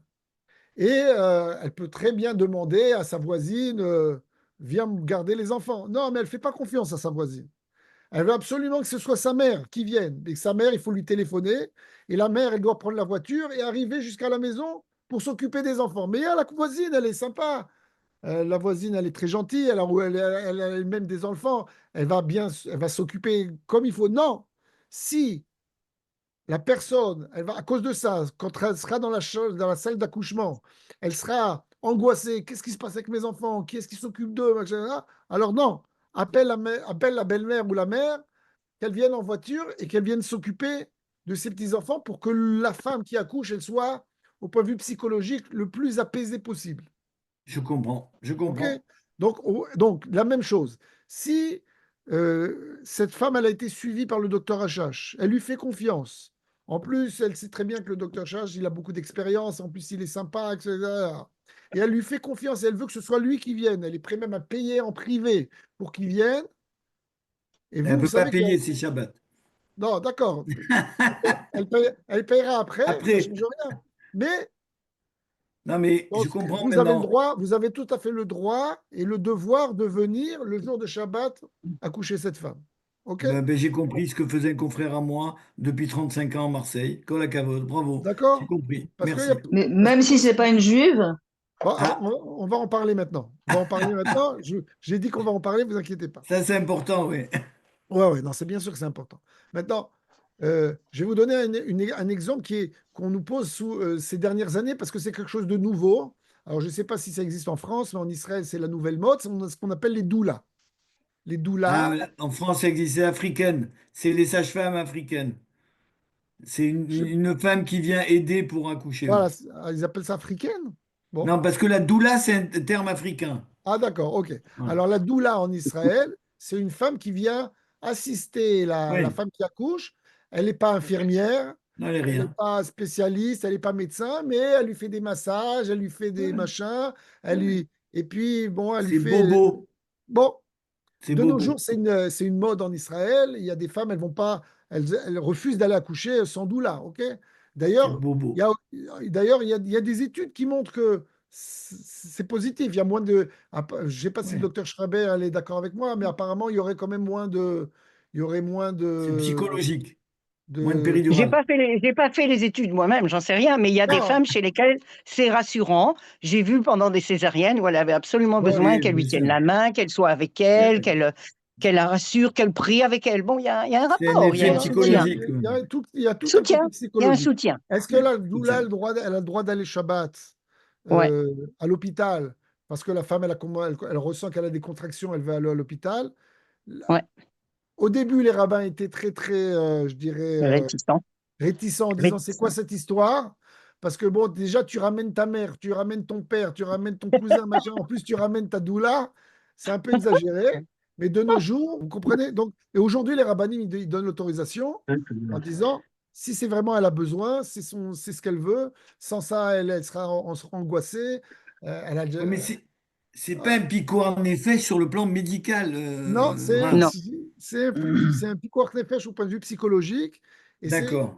c'est une catégorie spéciale pour les femmes qui accouchent. Vous voyez? Ouais, les femmes qui accouchent, elles sont très angoissées Ok. parfois. Bon, D'accord, d'accord. maintenant, on va parler donc Elle n'est pas on va juive. parler des juifs et pas non juifs ou non juifs.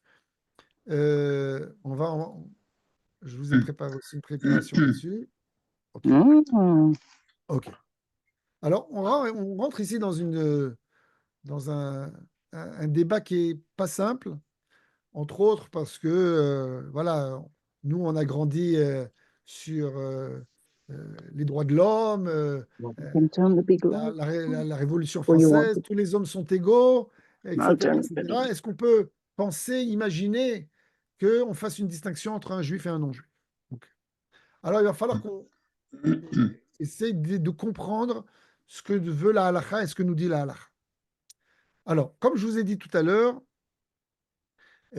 comme je vous ai dit, bon, attendez un instant, je vais faire les choses rapidement. Ok. Comme on l'a vu tout à l'heure, euh, euh, on a vu que la source, une des sources dans la halakha qui nous dit que on a le droit d'enfreindre le Shabbat, c'est Chalel Shabbat Achat, Kedei Sheishmor Shabbatot Arbe. On fait un genre de, comme je vous ai dit tout à l'heure, on fait un genre de décompte. La Torah nous dit Veshamru bnei Israël et Shabbat la'asot et Shabbat ledorotam beritola. Tu dois respecter le Shabbat et tu dois faire qu'un maximum de juifs respectent le Shabbat. Et donc, il y a un intérêt, je dirais, pour le peuple juif et peut-être même pour l'humanité, qu'il y ait un maximum de juifs qui respectent le Shabbat un maximum. Et que donc, si tu dois faire un décompte, il faut mieux que tu transgresses un Shabbat pour que des Juifs puissent respecter un maximum de Shabbat qui vont, parce que tu leur as sauvé la vie. Ok. Donc, selon cet argument qui est rapporté dans la Gemara, c'est apparemment uniquement pour un Juif. Et oui. C'est les Juifs, ils respectent le Shabbat. On n'a pas un intérêt ni qu'ils respectent le Shabbat. Ils vont pas. Donc apparemment, cette halakha spéciale d'enfreindre le Shabbat pour sauver la vie d'une personne, ce serait uniquement par rapport à un Juif. Ok. Un instant. Ce serait uniquement apparemment par rapport à un Juif. Dans cette même Gemara, dans ce même texte du Talmud, on nous rapporte un deuxième avis, Amar Rabbi Yehuda Amar Shmuel. On nous rapporte ce qu'on avait vu tout à l'heure. Ushmartem et Rukotam et Mishpata et Sher Yaseh Otam Adam Vechai Baem, que tu dois respecter les mitzvot et que les mitzvot sont là pour que tu puisses continuer à vivre. Alors d'un côté, il y a écrit à Adam, il y a écrit l'homme, Asher Yaseh Otam à Adam, que les hommes vont respecter. Donc apparemment, les hommes, c'est toute l'humanité, c'est pas uniquement les juifs. D'un autre côté, Ushmartem et Rukotaim et Mishpatai, on parle des lois qu'on doit respecter, mais aussi les non-juifs doivent respecter les lois. Selon le judaïsme, les juifs, les non-juifs doivent respecter les Sheva Mitzvot Ben et Noach et les 7 lois noachiques. Donc, de cet autre argument qui est apporté dans la Gemara par Rabbi Yehuda au nom de Shmuel, il est possible que ce n'est pas uniquement pour les juifs, mais c'est pour toute l'humanité. OK? Et alors, il faut savoir que on a d'autres passages dans le Talmud qui nous parlent du fait, par exemple, d'une femme qui va accoucher une autre femme. Est-ce qu'une femme juive, qui est donc sage-femme, est-ce qu'elle a le droit d'aller accoucher une femme non juive? Nous dit le Talmud dans Masechet Avodah Zarah, donc c'est le traité qui parle de Avodah Zarah, de l'idolâtrie. Bat Israël lo teyaled et anochit, mipnei shemeyaledet ben le'avodah Zarah. Nous dit le Talmud, une femme juive qui est donc sage-femme, elle ne doit pas le droit d'aller accoucher une femme non juive. Pourquoi? Parce que d'une certaine manière, elle participe au fait qu'il va naître un enfant qui va faire de la avodah zara, qui va faire de l'idolâtrie. Et pour nous, pour les juifs, l'idolâtrie, c'est la chose qui est la pire qu'il puisse y avoir sur terre. Ok, toute l'histoire d'Abraham et qu'il a été jeté dans le feu, etc. Tout ça, c'est contre la avodah zara. Toute l'histoire juive, c'est contre la avodah zara. Ok. Donc apparemment, ce serait interdit pour une femme juive d'aller accoucher une femme non juive. Alors, est-ce que c'est uniquement une femme non juive qui fait de la avodah zara? Ou est-ce que c'est toutes les femmes non juives? On continue. À la fin, ne vous inquiétez pas, je vais vous donner, on va monter le pulse. Pour l'instant, je vous apporte différents avis qui sont rapportés dans les différents textes.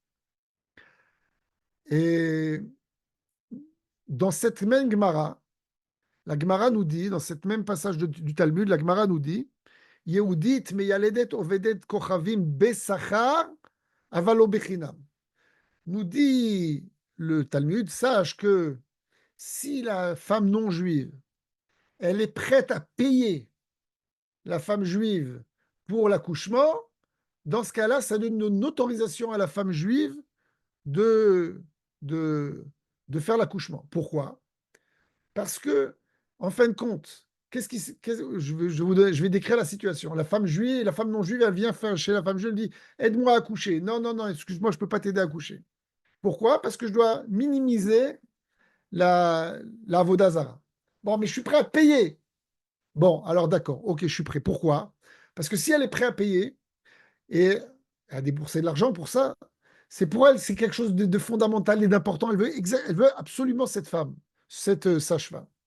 Et si cette sage-femme, elle ne va pas aller, ça va provoquer une haine entre les juifs et les non-juifs. Et ça, c'est quelque chose que nous dit le Talmud qu'il faut absolument euh, euh, éviter.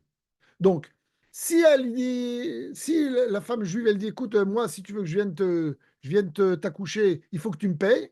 C'est d'une certaine manière faire une pression pour dire, ah non, non, mais attends, moi j'ai une autre femme juive, une autre sage-femme qui est gratuite. Elle n'est pas juive, mais elle est gratuite. Alors je vais aller chez la gratuite.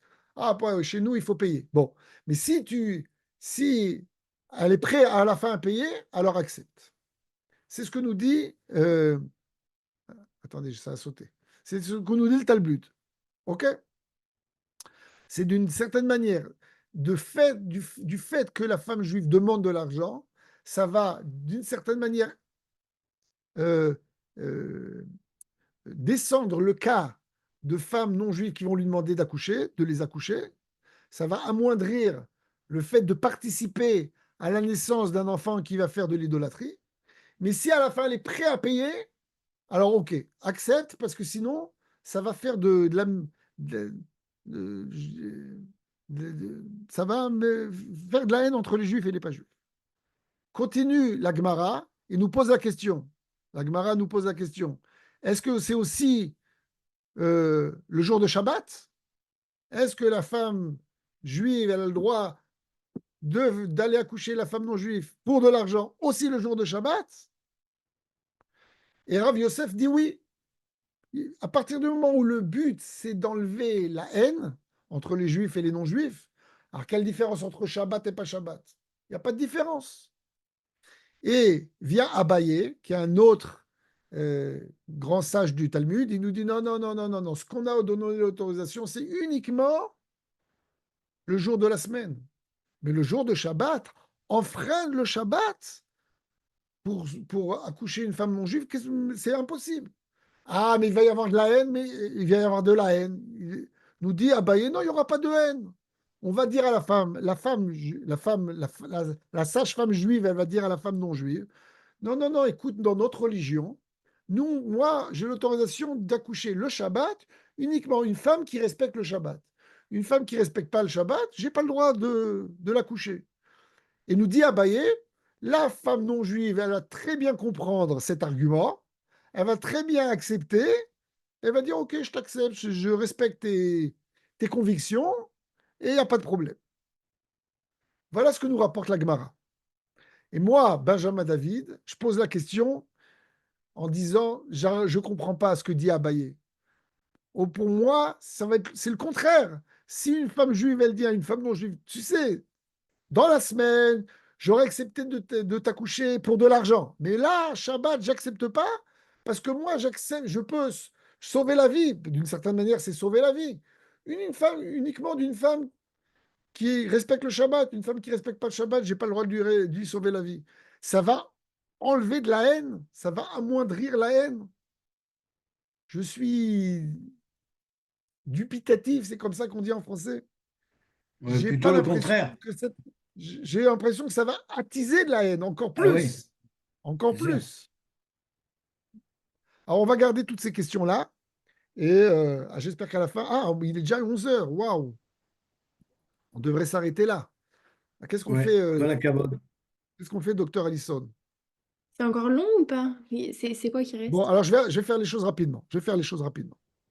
Nous dit le Shulchan Aruch, sachez que le Shulchan Aruch, il va selon l'opinion dans la Masechet Avodah Zarah, dans le traité d'Avodah Zarah, qu'il est interdit à une femme juive d'accoucher une femme non juive, même le jour de Shabbat, et qu'elle lui dise, nous, dans notre religion, on peut enfreindre le Shabbat uniquement pour des femmes, comme nous a dit Abaye. C'est ce que nous dit Abaye. Et c'est comme ça que c'est rapporté dans le Shulchan Aruch. Ok.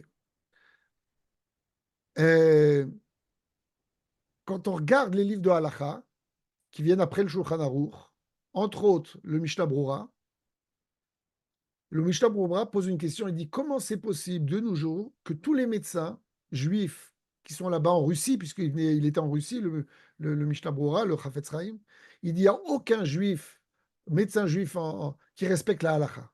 Tous les médecins juifs, ils enfreignent le Shabbat.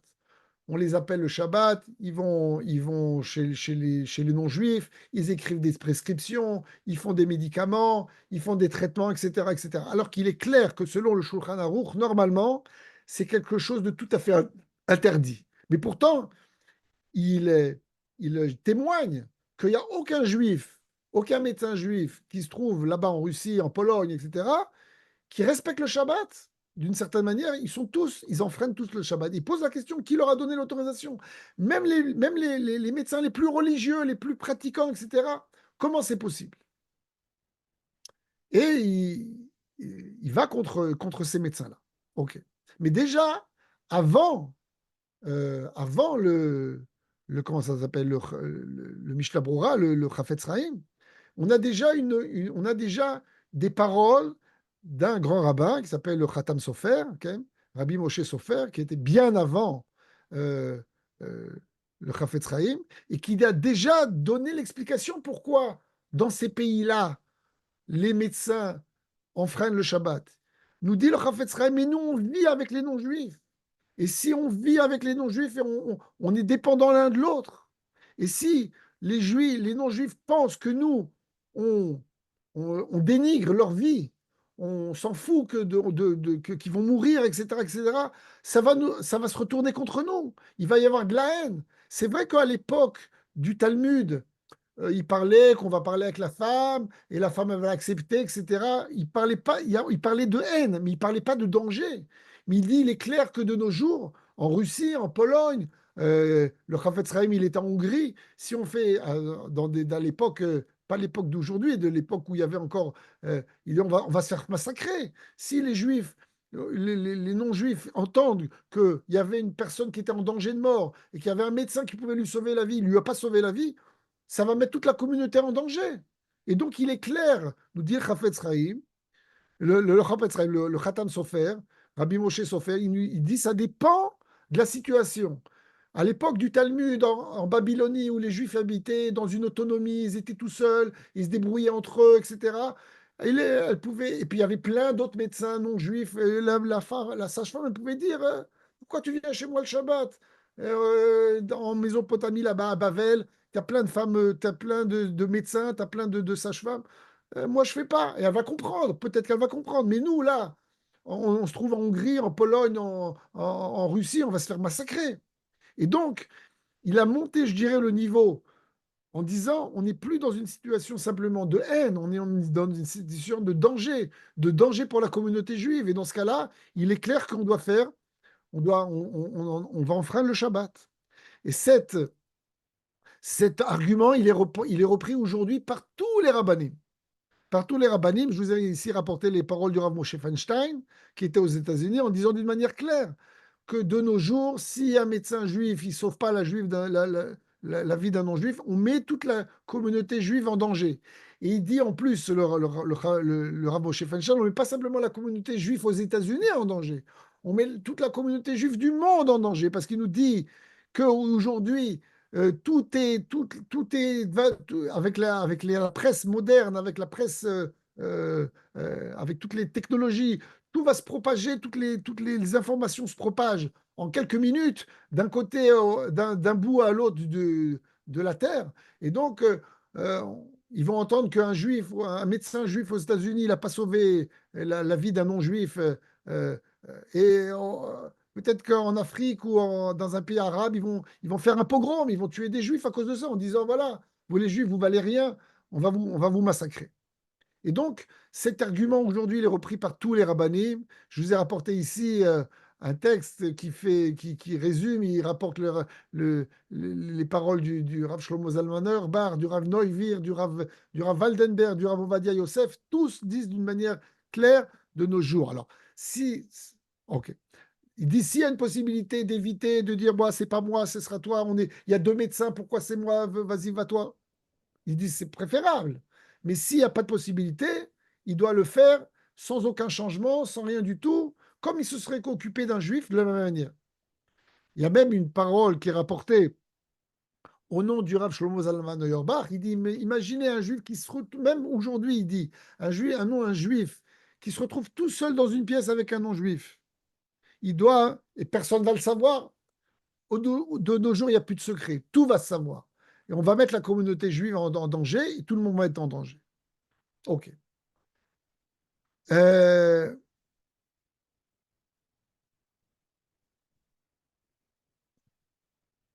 Ok. Je vais vous rajouter un point important aussi qu'il faut savoir, qui est rapporté aussi par les décisionnaires rabbiniques, c'est que lorsqu'un médecin, maintenant il est de garde, ok, il doit faire son travail parce que c'est son travail. Et il a essayé de ne pas fixer une garde le Shabbat et il n'a pas réussi à fixer, on lui a dit, t'es de garde le Shabbat, et il doit faire.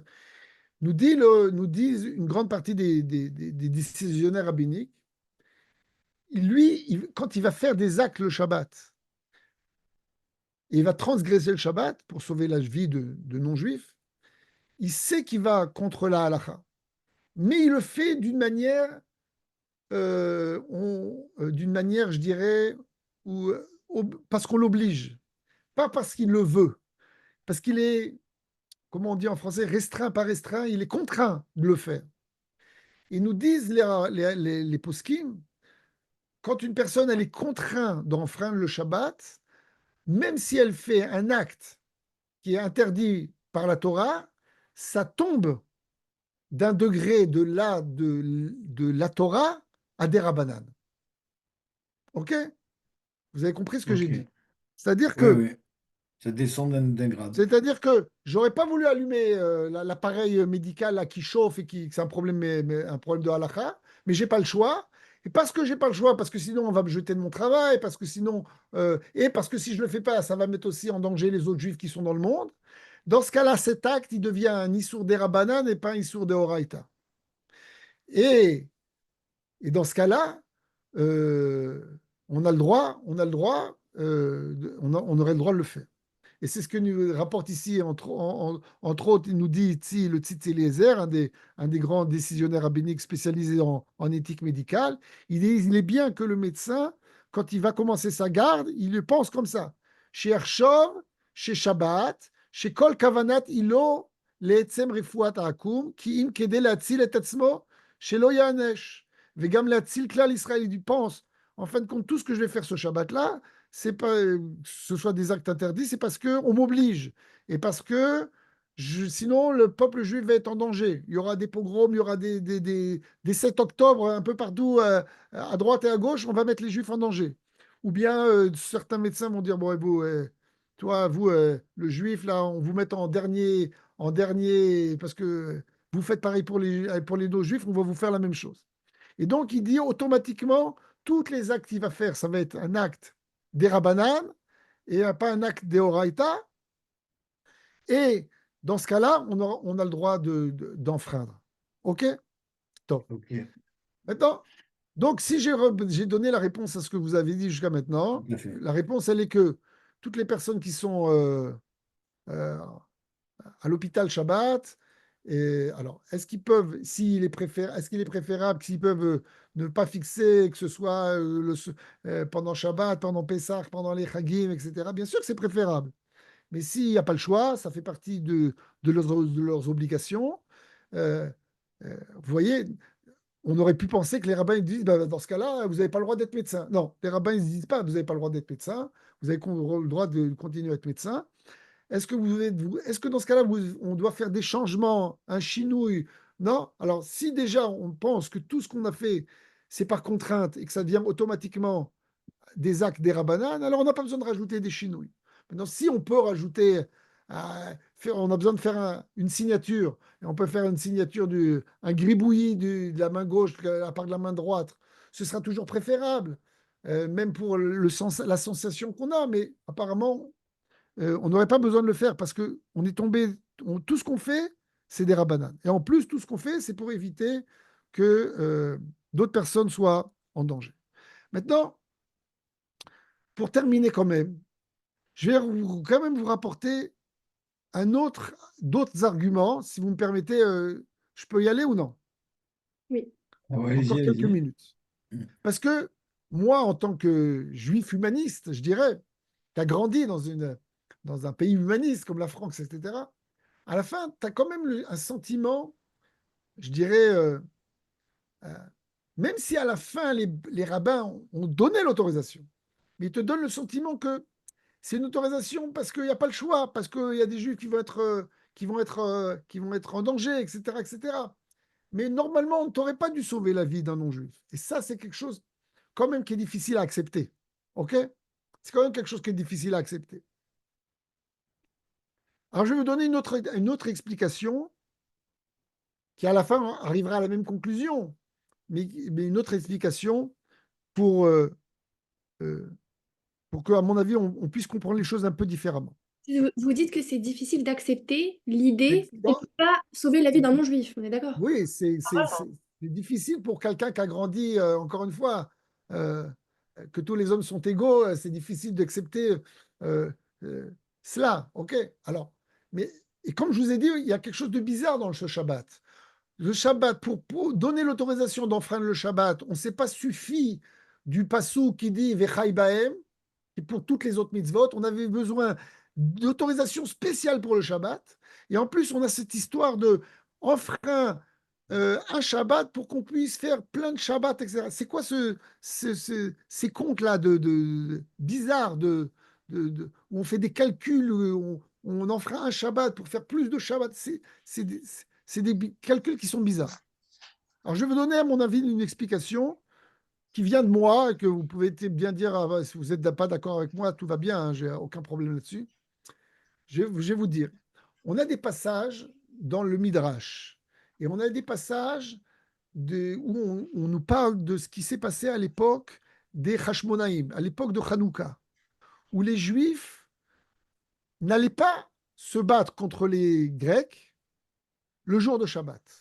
Il était clair dans l'esprit des Juifs, dans l'idée des Juifs, que Shabbat, c'est quelque chose de super sacré. C'est pas simplement quelque chose de super sacré du fait qu'on ne va pas sauver la vie d'un non-juif, mais même la vie d'un juif, on n'a pas le droit d'enfreindre le Shabbat. Et nous raconte, on a des passages on a des passages où on nous raconte que les juifs n'allaient pas ils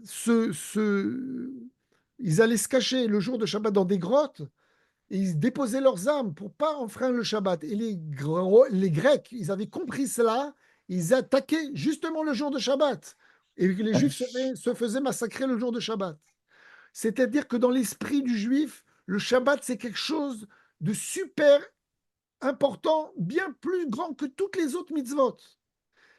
Et que donc, on ne peut pas, même pour sauver la vie d'un Juif, on ne peut pas enfreindre le Shabbat. Jusqu'au moment où le Talmud vient et nous dit, non, non, non, non, non, tu as raison. Le Shabbat, c'est quelque chose de très, très important, un summum.